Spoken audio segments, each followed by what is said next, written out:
Well, hi. Hello, and welcome to Reanimated. This is a podcast about zombies and undead stuff. Today, we're talking about Daryl Dixon, episode 4 of that spin-off show.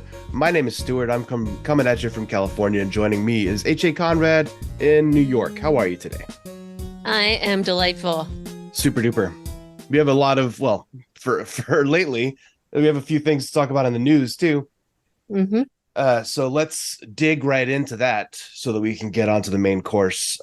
This week, most folks in the United States should have gotten a wireless emergency alert test on their cell phones, as FEMA tested its ability to send out broadcasts via cell phone. And apparently, I got it. I had both of my work phone and my personal phone all blew up within 5 seconds of each other. Same. Great. It worked. Apparently, there was some online scuttlebutt going around that telling people to turn off their phones because this signal was going to activate a zombie virus in people who had been vaccinated against COVID. This has been attributed to like QAnon types. I sure hope none of them had their phones on by accident and then they're not vaccinated, so we're fine. They weren't worried about themselves. They were worried about the zombies who would come after them from all the COVID vaccinated people. And I get that. That's a pretty real fear. Did you turn off your phone just in case, HA? I did not. I welcomed it. I just had both of them going. So, Yep. Welcomed it just like you would the zombocalypse. Take Yep. me, zombies. I'm ready. I'm not into a permanent camping situation. Which is what my friend said about the zombie. That's a very real. That's a real take, man. Like if you don't want to be on the road, and like I've said many times about how I want people to look homeless as these actors in these shows, basically you become a nomad, or you live in a camp, which is like one step up from. Well, I think yes, there's that, but I guess, just you and I have talked about this ad nauseum, but the food scarcity, the water scarcity, that would all be really rough on top of everything else, and that alone would make it pretty hard to survive and a pretty miserable way to go out. So anyway, on that happy note. On that happy note, there were a few articles yesterday making fun of people for their hysteria about the COVID vaccine still years later now. So, there's not a whole lot of editorializing I need to do. I think it speaks for itself. There was an excellent op-ed in the New York Times just about immunity and vaccines and things like that. And it was really well done. It was an interview with an immunologist, I believe. And it was just a very well thought out article and answered some questions that I didn't even know, just sort of like, I don't know if you've heard of this lately, Stuart, but like a lot of people have been getting shingles like a lot earlier. Typically they worry about that, people getting shingles when they're in older age because their immune system starts to sort of drop that immunity that they got from when they had chickenpox. And anyway, it gives a lot of answers for all of those things, and I just think it's pretty fascinating. So check it out. I think it was out like the last couple of days. But in happier news, and to talk about food, which I love, this is like this amazing thing that this bakery did for the One House Bakery, and it's in your neck of the woods. Can you go there? It must be really far from you, right? It's like an hour away, but yeah, it's not ridiculously far. But yeah, they've there's some sort of like town-wide competition, I guess. And this bakery has been doing these insane installations for years. In 2021 they did the Pandalorian with Baby Doda and the Pandroid. I don't know what the Pandroid was, but there's probably a photo of it linked in this article, which is in Eater, San Francisco. This one is called Last of the Crust, however, and it's a cordyceps zombie from Last of Us, as you might expect. It looks insanely realistic. These guys are talented bakery artists.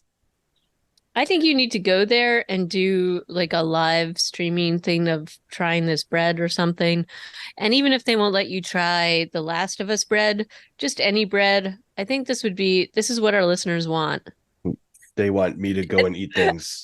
And even if they don't want it, I want it. I Got want to it. see you tasting the baked goods. Do it. Okay. Challenge I accepted. don't know. Do you take the challenge? Maybe when you're feeling a little better. I don't know. Probably right Yeah. now you can't taste too much with I cold. I cannot taste very much, and the idea of eating bread just makes me feel like dry Yeah, cotton mouth for yeah, real. yeah, I hear you. But So maybe down the line, but I think we should make this a thing. yep, sounds good. I don't The have way any it's making if Last of Us breads. I don't have those skills either. But check it out, the Eater San Francisco article. The Last of Crust is the name of the installation, and it is Okay, insanely good. that is awesome. The Last of Crust. Oh, I love that. Yeah, they definitely do a lot of good puns too in their naming. That looks Okay, so otherwise, moving on from art, we have a couple of projects with release dates. This time of year right before Halloween where you expect this. These are fairly low profile. Herd is one that we've spoken about earlier this year. That is coming to theaters and VOD October 13th, which is right around the corner. Um, and in addition, there's a meta style project called Project Z, and that is coming to theaters and VOD on November 3rd. And that one is about people shooting a zombie movie when a zombie apocalypse breaks out. How do you tell the difference between it? I mean, I feel like the confusion would only last about 20 minutes, but sure. Unless you're shooting like a massive scene for The Walking Dead, you mm, don't have to wait. You don't have to wonder for too long which ones are the actors and which ones are the zombies. true. So, however, let's give all these a try. Herd looks pretty good in the trailer that we watched earlier this year. Yeah. So, Projects, yeah, I have not watched the trailer yet, but both of these are written up on Dread Central. well, we shall have to check them out. But in the meantime, we are still talking about Daryl Dixon and almost through this season, which I think is only 6 episodes. So this is episode 4. And apparently, the premiere for this was the biggest AMC Plus premiere ever, but that's according to AMC.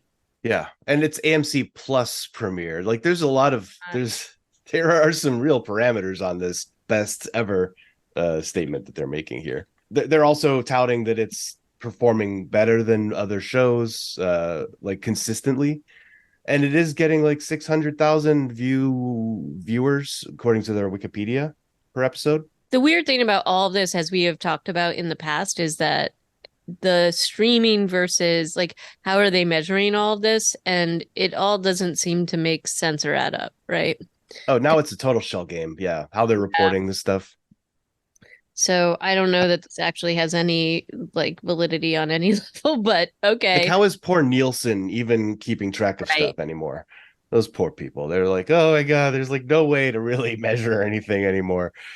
Yeah, the first episode opened to 630,000 viewers in the United States, which, if you remember the heady days of Fear the Walking Dead's series premiere, I want to say that was 16 million.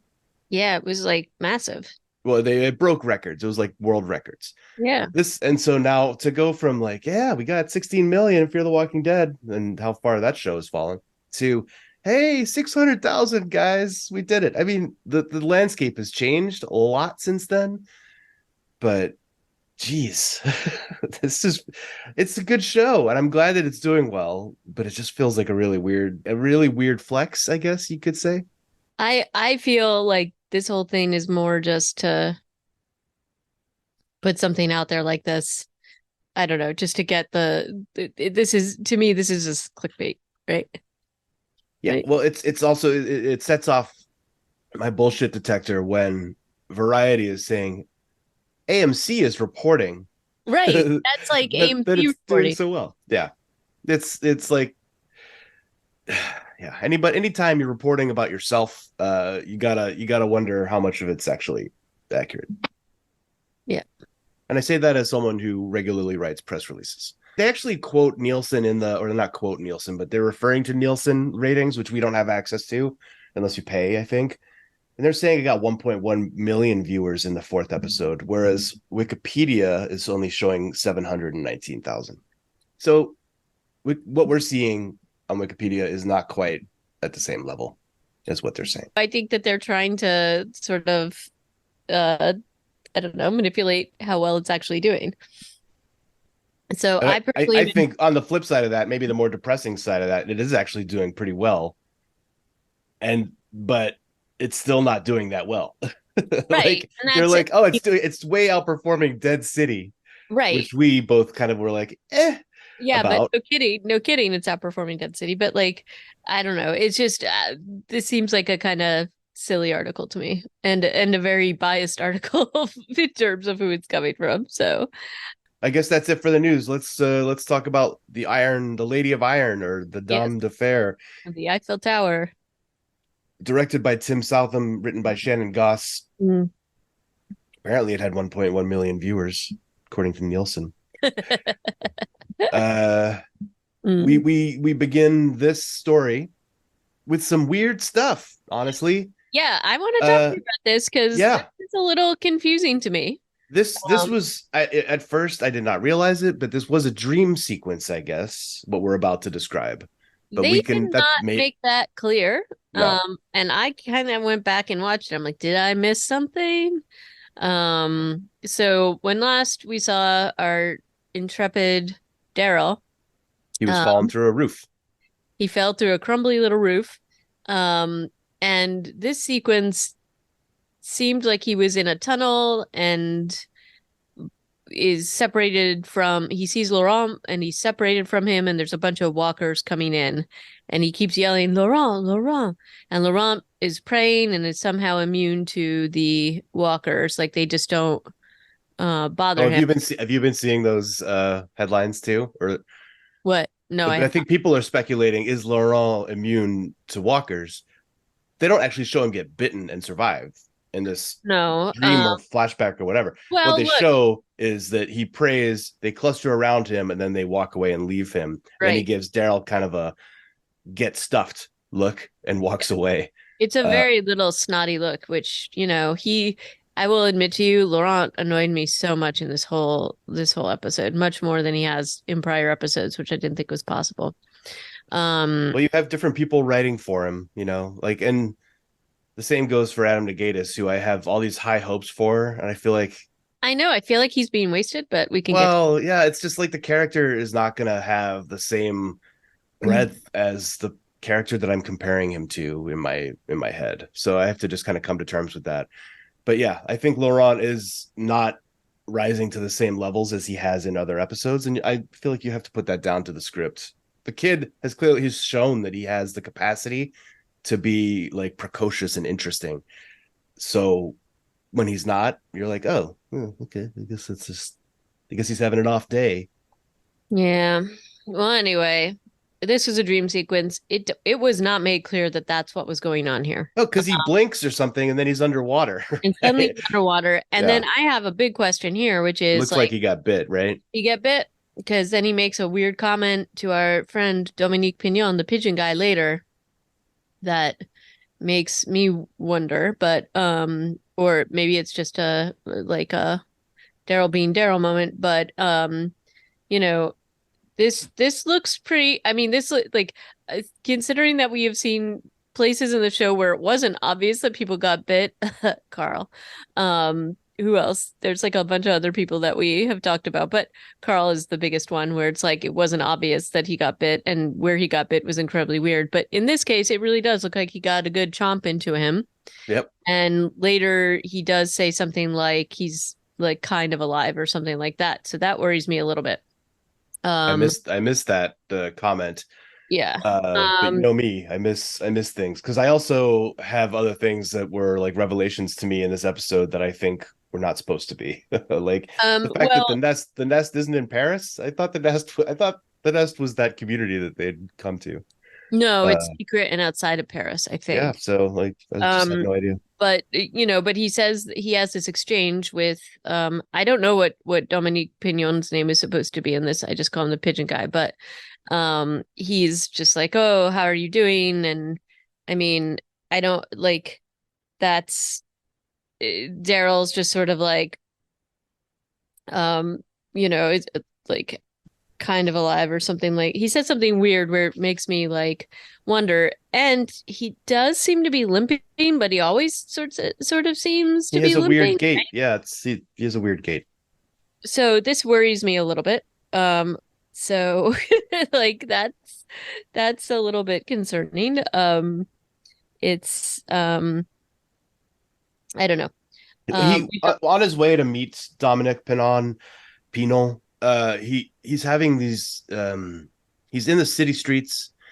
He keeps looking up at like people's balconies or into people's living rooms in their apartments, and they're like playing cello or having like a touching tender moment. And then in the streets is just zombies, and he's like, "What is?" You don't. He doesn't say anything, but you're like, "Wow, Paris is. They've got it figured out. They're just doing okay in the zombie apocalypse, apparently." But then this there's was also weird. Guerriers. This almost felt like so because of the weirdness of the beginning part. I almost thought that this was a dream sequence because it Yeah, felt weird that he was walking around and things feel sort of normal. And then of course it sort of doesn't go that way. I don't But know yeah, what they were trying to get across in that, but that was like clearly they were trying to sell us something about Paris and how they're coping, which is apparently better than America. in maybe, but like they still have these guerriers, they have the other group of survivors pitting against each other. Like I don't know what they're trying to say there. And what Dominique Pignon, the pigeon guy, says to him, he's like, "Oh, you're still alive," and Daryl says, "Sort of." And so that was kind of weird, and that made me worry, coupled with the limp, that maybe yeah, something's going on here. that could And also just sound like Daryl being flip in a way, well, but right. And that is a very normal Daryl response. Like he was half drowned, so that could be it. The thing that does worry me, given the sort of vision with Laurent, is that I am worried that there is going to be some kind of is Laurent some immunity kind of giver and his blood transfusion is a cure or something like that. And that worries me that this is where we're going. I hope not. I don't But know. It's not so far fetched. that feels like potentially what maybe is going to happen here, and I really hope they don't go down that path. But that was something that occurred to me when that exchange happened and when they made this sort of idea of things with the vision, and like subconsciously Daryl does think that Laurent is special, something weird like that. Anyway, um I do It's like that we got to see Dominique Pignon again. I um thought that maybe one of the pigeons came back with a message for Daryl, but that doesn't seem to be the case or something. And um, you know, this whole thing goes really wrong really quickly, and sadly he exits the show. Um, in a yeah. There in a was a it was a nice little guest star appearance for 2 episodes, and then no mas because he's not going to stand by while some Guerriers are talking about eating his pigeons. Those are his babies. yeah. Um, the most messed up part about the end of that scene is Daryl has already thrown his knife into a Guerriere in the fight scene, and so it's not in his hand when he's going to do the coup de grace on Dominique or the Pigeon Master. He's going to use his Morning Star. They don't show it, but he like releases the chain and it's hanging there, and he's about to like crush his skull. Yeah, and can we talk about the use of the Morning Star so often and as his choice of weapon now? I mean, he used it in the fight at Kingdom too against the Whisperers. I think Did, but it's there's a okay. good couple years of continuity there. It's not that he's using it, it's in the scenarios that he's using it. So in the fight with the kingdom, that makes sense. Everybody's loud, everybody's all out. That thing is loud. It's loud in a very quiet street where you're trying to kind of be under the radar and also not attract more walkers. And so I just don't like his knife skills and his crossbow skills. These things are a little bit more obvious, so I guess you have to be a little bit further away to use the crossbow. But Yeah, um he hasn't had much of a ranged weapon no. option. So anyway, the use of the mace feels weird to me in the scenarios he's using it. I'm not arguing that he shouldn't use it. I'm just saying he had used it in very specific things before, and now he's using it in almost all scenarios. And this is what he's doing right now, which it's like you're kind of advertising to everybody that you're around, which is weird. So I get, yeah. I'm enjoying it, especially at the Eiffel Tower. I think that was they use fine. it That nicely. again, that's a more group and Yeah. situation, whatever. But it's also, I don't know, you're more efficient with the other things to with the knife to get rid of them. But anyway, He'd already like, yeah, in this case, he would have to go like get his knife out of another guy and then true. stab Dominique in the head. In this case, though, he's just like, oh, guess I'm gonna have to crush your entire skull. He didn't like the pigeon guy that much either, anyway, I guess. Yeah. Before the pigeon guy death scene, we also had a scene of the Guerriers at the what I thought was the nest, but it's just a community where Falou and his people are from. And it's Caudron is there, and so is Janae. And they're talking to a lady about Laurent, where he is, where's the American, etc. And it's there's a scene with a baby that was very fraught until the very end of the scene. I was like holding my breath for a while as soon as Janae gets her hands on the baby because she's looking at it. She's looking at the baby while it's crying in a Yeah. way that seems like pissed off, but then she's actually super gentle and sweet with the baby, but you don't expect that. So that Yeah, was I was like, don't go near the baby. Don't let her near the baby. do not let that lady take that baby. And the people all around seem pretty nervous too. Yeah. So I don't think we're the only ones who think that maybe she isn't the best person to be holding a baby. And the way she's talking about weakness and all this other stuff, I was really afraid for the kid. So I'm glad that that's not what happened, but she is a little bit loosey goosey in her mental status, I would say. Um, Uh, yeah, she certainly seems to have a philosophy about stuff. I think I'm not 100% sure that this episode is named after for her because it could also be Isabel based on some of her actions in this episode. It could be I think it Anna. could have, I think it could have dual meanings. Yeah, I think it has maybe a trifecta of Iron Ladies, Yeah. Les Dames de Fer, perhaps.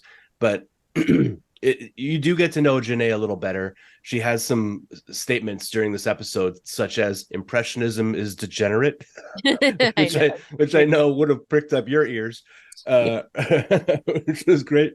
And the stuff she's talking about, like it's people like you, which as she speaks to these survivors, your fault that the zombie apocalypse ever happened in the first place. And I'm like, I mean, I feel like we know it's like scientists, Right. So I don't know how these people are responsible for not that. That necessarily street vendors or whatever it is that these people now represent. And well, I think Codron the is just trying commentary, to, I think she's making a commentary on religion. So yeah. that's exactly what she's doing. Um, it's interesting how much these people are spilling to her and like Oh, yeah, that lady didn't care. She was like, really, "Oh, Laurent's the chosen one, and yep, you're a jerk." yep. And like cool, and they seem to have infiltrated this group pretty easily. There's no like even though they're kind of fighting back, there's this whole idea that they are just going to come in, get information, find Laurent, and like get away with get do whatever they're supposed to be doing. Um, and then also find Daryl. Like there's a bunch of things going on, but the ultimate part of this is that Janae feels like she's got to get Laurent out of the picture. She's got to get Daryl out of the picture, and then things will go back to how they have normally been, which is basically she's got the whole city wrapped up and under her control. And It does feel like a weird response given that yeah something was what messed up on one of her ships. yeah, Daryl was the culprit, but he hasn't been messing with her stuff since then, so right. she's putting all this effort into him right now. Like what's going on with the other her scientific research or whatever it is that she's doing is like is I don't know, it feels like This there's was a not as successful in sort of storytelling yeah. here. I mean, we learned a lot about her, but not that much. I mean, not more than we already. I don't think we learned anything really new about her that we didn't know before. Um, and I will say the interaction between her and Quinn are like, you know, again, that's kind of like they're sort of uneasy allies or at least frenemies. And it's interesting that she's just sort of like, okay, I need to get, Daryl and the kid. And I mean, Quinn does a pretty good job at like faking here, but she's got a lot of disdain for him. she's kind of like, all right, go sit with your whiskey or whatever. Like somehow I think she feels like her way of doing things is somehow more on a higher plane than the fact that he is simply dealing in like kind of like black market goods and things like that. Yeah. Sundry items and like comfort items, and somehow, what her motivations are still fairly unclear. right. I think it's knowledge on some level, knowledge and a vice grip of power, like you've said. I So, don't think well, it's just that though. I mean, I think even with her experimentations and things like that, I think she has some idea that she is doing things to, for I don't want to say for the greater good, but that is a little bit of the vibe you get versus, and they are trying to make that she is making that delineation between what she's doing and what Quinn's doing.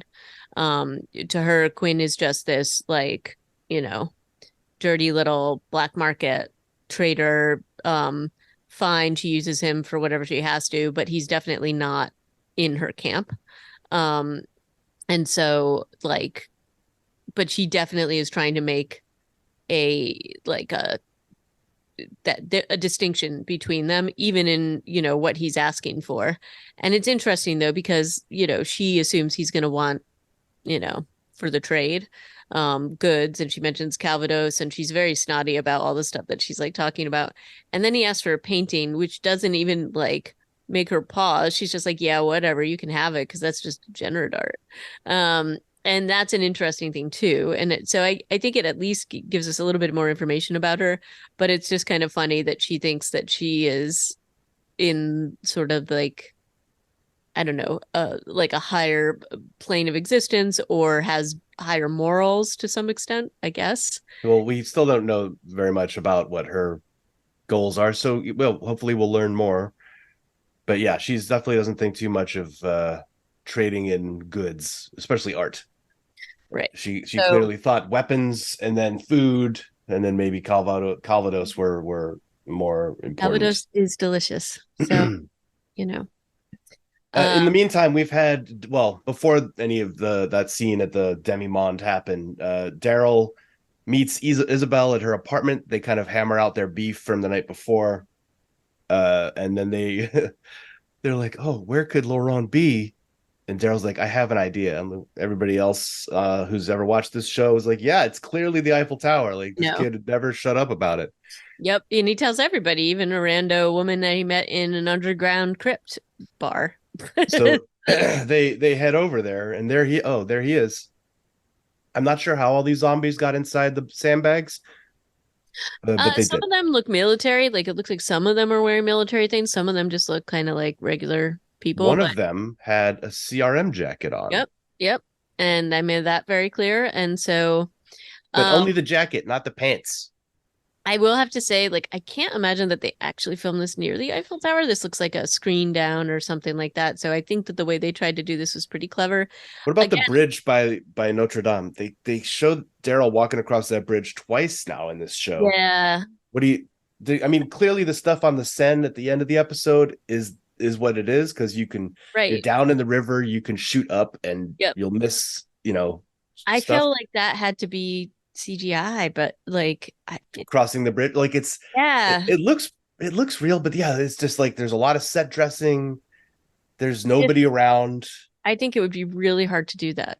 But Yeah, maybe they were able to, and that's like hell, that. Danny Boyle did it in London. Yeah, but that was like that was pretty hard to do. And he talks about doing that. And now this is like a show. And I know we put a lot of budget into these shows more so than they ever used to, but um I don't know. I would like to see I didn't find it, but if I do find it, the making of um maybe they will give us an answer. Yeah, I would like to. I mean, an after show explication would have been nice to hear how they got that shot, or yeah, But I do something. think that the Eiffel Tower piece was obviously They're doing what is it, Comic-Con or something like that next week maybe, or maybe and they're going to do like an early screening of one of the episodes and a panel, so maybe there'll be a chance I to. mean, look, they were filming in Paris and there's definitely like and around in like around France. Yeah, So I guess it's possible, like if they got the permits and stuff. I think that again, that's one of the busiest parts of Paris. yeah. So I don't know how you would like. you know, if they manage to do it, I can't like blocking off all that area for this kind of a shoot. Maybe they did film like maybe they had it for a certain um amount of time and that's why they have him walking across that bridge so many times because they're like, hey, we're gonna get this and we get this shot and not waste it, right? Yeah. But I guess yeah, if there's a making of, I found like a couple of like articles where Norman Reedus is talking about filming and Nicotero is talking about it too. And they say they're shooting around Paris, but they don't get into like the real specifics. Yeah. But my guess is Maybe because the truth is it was like a suburb and not as cool as we were hoping. well, I just also think I do think because they show him going across that bridge so many times, I think maybe that's real because again, they're gonna take advantage of that as much as they can and they're like, okay, we got this shot, we're gonna get it, we're gonna put this in again. Um, Yeah. but it is like there's a lot of set dressing and maybe some of that is CGI. Right. That Because that would I would expect to be because like yeah, like burned out buses or what they're gonna like crane yeah, one of those into there. they're Yeah, no. probably not going to do that. Though I will say, like when they're sort of by the river and things like that, I think you could probably block off areas of that pretty easily, and sort of do whatever dressing you need. But some of the pieces are pretty large. So insert the bus, for example. So anyway, we'll see if we can dig up a little bit more about that. But let back to the episode. So we have finally Daryl finds his way back to the old apartment and Isabella's there and Laurent's not. They go to the Eiffel Tower. They're doing the whole thing. Well, this Um, is where the cool Morning Star stuff is right. is And finally used. I that think the battle, zombies maybe gave him a little too much space. It was too perfectly set right, up for the Morning Star because they're not crowding him at all. And to the point where he's able to just brain one or two at a time instead of the fact that there's like 40 around him. right. And Isabel's getting in there too. She's like doing onesie But twosies, two one's hands with a knife. Like, and I don't know if slow. I can She's do it. pretty they're really pausing on this and they're drawing this out. And in the meantime, Laurent has hidden under a metal sheet, but That was pretty smart. it was smart. But like, I guess we haven't seen Laurent kill Walker yet, so we don't, No, and I don't uh, think he has. So I think that no, that's a because he thinks that they're going to be reincarnated or something. right. But we also see a zombie come after him. So Yeah, the vision that Daryl had at the beginning of the episode, not true. right, Zombies look at him and see dinner just like everybody else. right. And there's a pause where you question that when he's first in the beginning of it, but they are coming after him, and then suddenly there's these other dudes in there pulling him into Very a car. suddenly, yeah. They Um, come out of nowhere. They've apparently driven up another one of these scenarios where they've driven up like within 20 feet of Daryl and Isabel. They have no idea that they're there. And then this is like a little, I didn't know if they were like calling back. Remember like when Beth got kidnapped? Like, wasn't she Yeah, kind of pulled into a car like this? I felt like this we was like, didn't see it because she was running ahead of Daryl. By the time he gets to the street, the car is driving away. You never see how so it it isn't really the goes same, it down. isn't quite the same thing where he's No, trying to like pull her out. what was weird here was Laurent's. They kind of do a bit of a slap fight. It feels like when Daryl's trying to pull him out of the car, and I don't know if Laurent is fighting back a little. They only have a couple of 1 or 2 seconds to do this, and either he's already got his seatbelt on, or Daryl can't just physically pull this kid out of the car, which I feel like he would absolutely be able to do. Yeah, but also the kid isn't doing anything. He's just sitting there. That was kind of weird. Well, that's what I was like. Is he maybe not trying to get out of the car? But why would even this kid? He has no idea who these guys are. He says it later, like, Quinn, I didn't see you there, but Quinn's like, oh, it was me all along. Uh no, Laurent has no impetus to drive away from Daryl and Isabel. It just felt like a weird bit of choreography to put into the show. Like maybe don't let Daryl get that close because then they're trying to mess with our heads. They're trying to make it seem like Laurent wants to go, but that doesn't make sense story wise. Yeah. Um, yeah.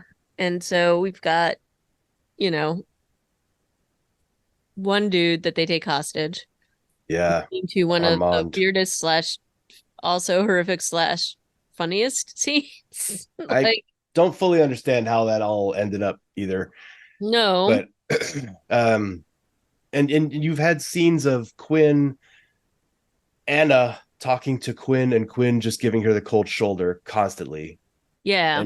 and not looking at her face, which is telling a lot of stories. Yeah. Like if he had been looking at her face, he wouldn't be leaving Laurent with her. Yeah, or My listening to her, frankly, because she's been telling him like, oh, like Isabel's not coming back. You need a really strong reason to come back, and you need a really strong reason to stay too. He's like, okay, yeah, cool, Anna, bye. right. uh which, yeah, it feels like he's not getting it, or he's just playing it cool. And she's also like, "Hey, I thought we were handing the kid over for the reward." Right? Like the fact that he's leaving her, she does say that out loud. It's like the fact that Right, he's and now he's had this meeting with Janae, and he has said, we don't have the kid, but I'll yeah. let you know if he turns up. So he's playing, his agenda is like to start a family, I guess, that which seems weird for a really pragmatic guy, but maybe that's the thing he's been missing. He's got so much, Well, he's achieved also so much else in his life. he was ditched by her. Nothing seems to have happened with that. He was about to ditch the mother of that child, so Right. like, The whole yeah. thing seems a little bit weird. Or I'm kind of confused by motivations here. And I did have a moment where I like with Isabel because she does this is a little later, but she says to Daryl, "Oh, I have something to tell you." And I Oh did, yeah. and I'm like, is it that this kid is actually hers? There feels like a weird, but I mean, it doesn't seem She like never that. tells him the thing she was going to tell him even after the end of the episode. I don't think she did. Maybe I missed it. Maybe it was just that she was going to stay, but Maybe it was that she was going to stay. it did occur to me that maybe there's like a double like an unreliable narrative here because she's lied all along to Laurent and maybe he is actually her kid. Maybe this is, she feels guilty that her sister got bitten or whatever. And I could totally be wrong about that, but there's something here that feels off or there's something that she's not like but we can get to that because I don't want to get ahead of that before we Yeah, we talk have two about more the episodes to figure out what the hell's going on but with her. Daryl and Isabel and like I do think that the scene between them and I don't know what the guy's name is that they're Armand. Armand, you know, Armand is basically insulting her, and she immediately knows who has Laurent because he's like, "Oh, I know what your past is and you're terrible." And he even says to Daryl, "She was a very bad girl." And Daryl's just like, "Whatever, dude. Why does that even matter now?" Like I just love watching. Daryl is like a pot of water set on a low heat oh that yeah. just that just eventually starts to stab a guy. It's just such a fun thing to watch him like just be like, well, I don't really understand what you're saying, but I can tell you're It's free, bad. like I can see what you're doing. And so he goes into like backwoods Daryl mode. With a I don't very understand how backwoods, Armand terrible was still story. walking around after all that, like 5 stab wounds later.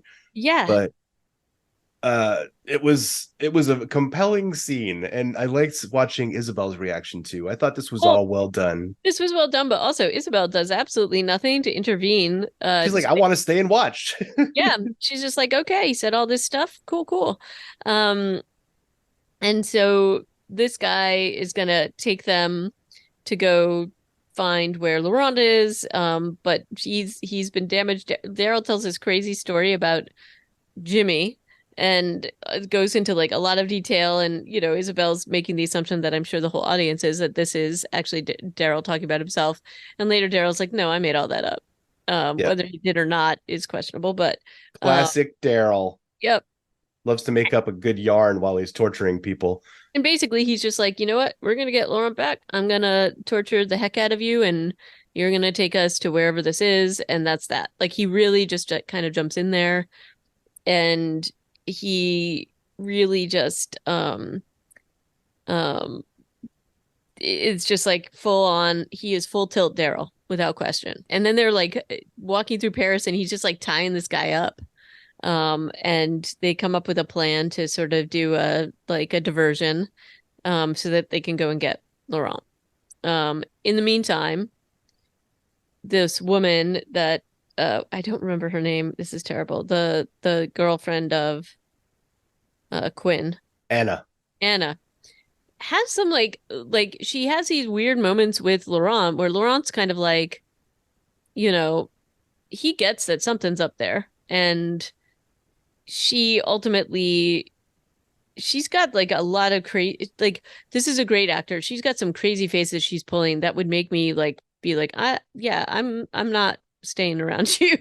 Like, she looks always like she's plotting something. But I feel like what he's taken away from it is you're actually nice, but you don't want people to know that about you. Like that's what he says to her Yeah. toward the end of And their maybe time that's why she together. lets him go, but also she just wants to let him go because she really doesn't want Isabel coming around. She doesn't want Isabel coming around, but I'm not so sure that she is the evil, jilted lover that I kind of had pegged her as when we first met her.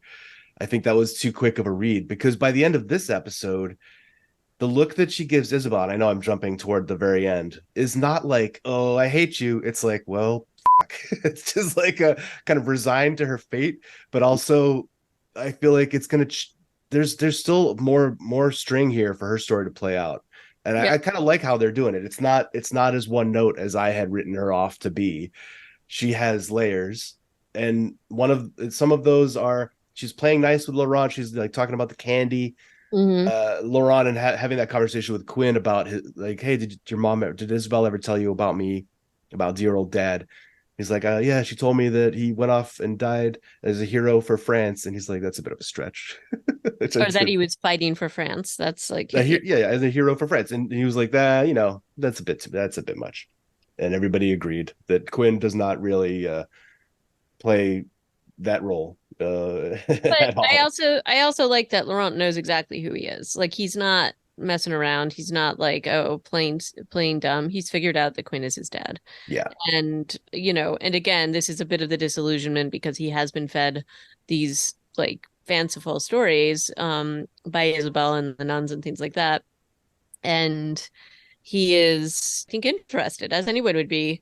Like, he has this photo of his mom that he's never seen. He's holding that. He still keeps looking at that. He tried to go to the Eiffel Tower, but now he has this real life person in front of him, and he is not what he thought he was. And so Laurent, I think, is having a bit of an existential crisis yeah, because, a little bit of a never meet your heroes moment. yeah, and so there's that too, and like, and it's very interesting because they have a really telling exchange where Quinn was like, "Hey, well, I saved you from, at the Eiffel Tower," and he's like, "You weren't there." Laurent was like calling him out, and he goes, "Well, Mm-hmm. no, but that was me, and that was me is that I send other people to do my dirty work, and even you, who are my son, who's the most like should be the most important thing to me, you're like." I'm not going to come and directly intervene. I'm just going to send my like lackeys to go and do it. And then on the other hand, you have Isabella and Daryl actually there. And so I think that that's a deliberate conversation that they did to highlight the differences in sort of Yeah. like, and, you know, and maybe Laurent's going to come around to that too. Um, but anyway, um, that is sort of their whole thing. And Daryl, Isabel, Armand, who is limping around Paris now, they all meet up with Falou, Emile, Sylvia or Sylvie? Yeah. And Nadine and one other person.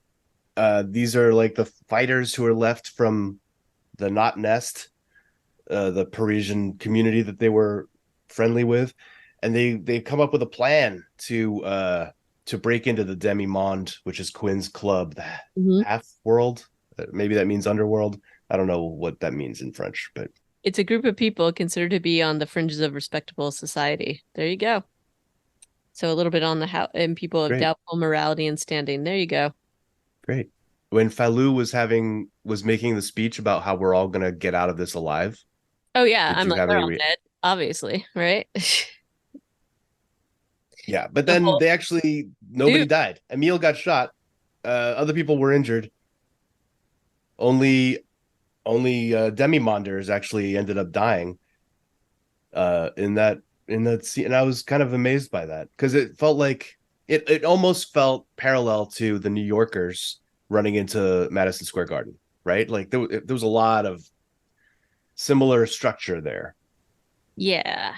Can we also talk about Emile and Sylvie, by the Well, way? how she wants to break her vows as a nun Like, this is pretty sudden, and just to I get I with don't think him. it's like a bad thing. Like, I do agree. Like, she hasn't really seen anything, and She's known two men. yeah. One of them was a child named Laurent, and the other one was a priest.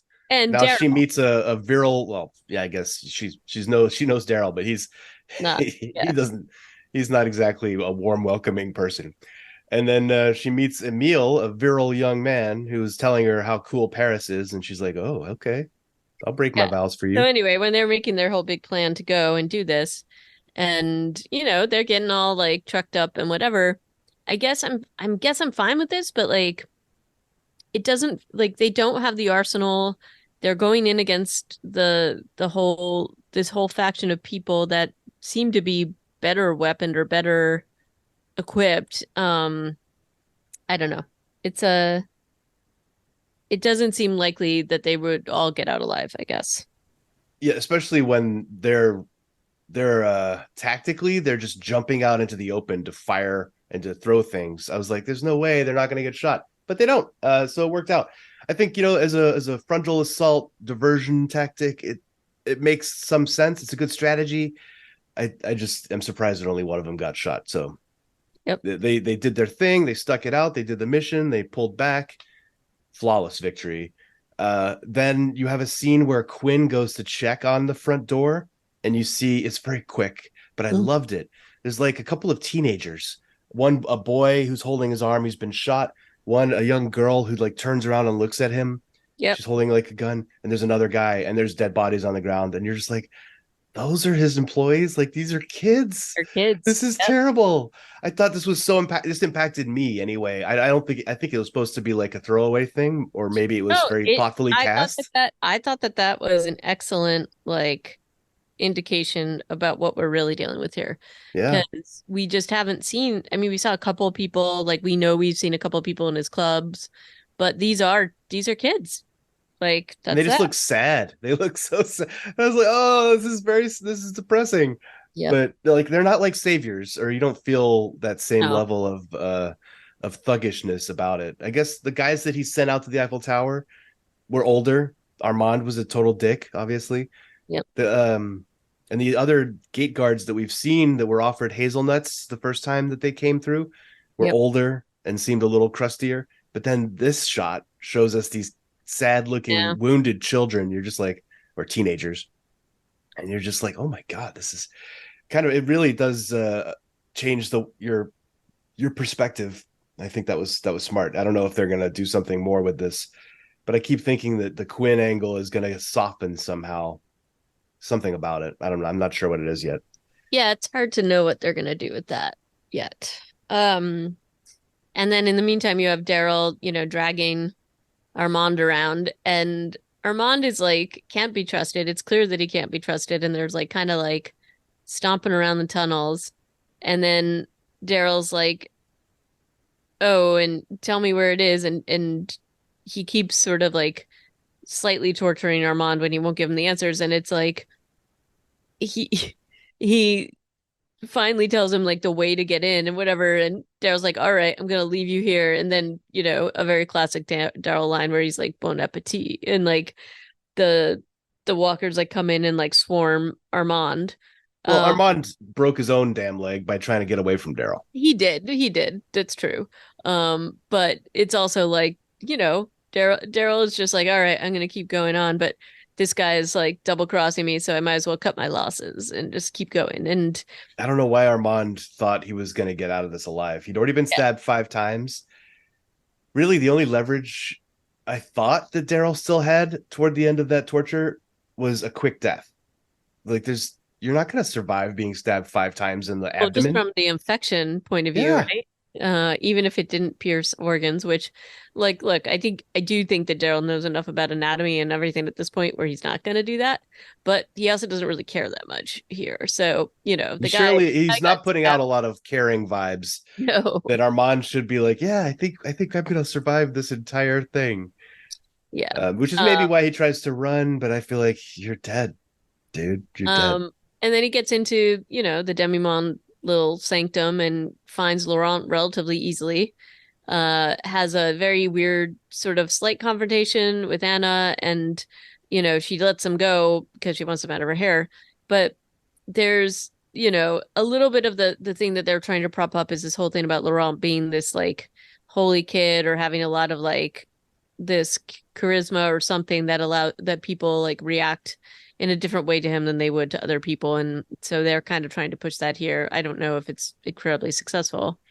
And then, when Daryl's bringing Laurent out and they're getting out of the club and they confront Quinn. And there is definitely a moment here where Laurent's like looking between the two of them and watching what's happening. And I mean, I could imagine he's feeling some complicated feelings, right? Like Yeah. his dad, not who he thought he was, but did try to kind of bring him to safety. But then he's got Daryl, who has actually protected him, but kind of upset him by what he said. And that, kind of was the reason why he is so disillusioned at this moment because Daryl told the truth. So I don't know. It's an interesting thing. And Daryl does think, because he wants to kill Quinn badly. Um, Maybe for a few reasons, one of which I think is that he's pissed off about Isabel and how the guys treated Isabel. I Um, mean, but yeah, it's but also, badly he wants to kill Quinn. Quinn hasn't really done that much. well, I think Daryl took, I mean, look, he took Laurent. He's been saying these things about, is like, Daryl is definitely, he pauses. It's not like he took Laurent from Daryl and Isabel. They were just fighting zombies nearby. I know that's a quibble, but it could like he hasn't actually wronged Isabel or Daryl He yet. hasn't, but Daryl pauses. Like, there's a moment where it could have gone either way. And I don't and yeah, he I looks think at Laurent. he didn't really have the motive to kill Quinn in this scene. But like what stops him is looking apparently at Laurent, who's just like this innocent child who's not saying anything either, just kind of looking with interest to see if Daryl's going to kill his father or not. Yeah, And he doesn't, and they walk past the unconscious form of his dad, who did just try to fight to stop him from being kidnapped. If you turn the situation on true. its head, Again, it's complicated, it's but complicated.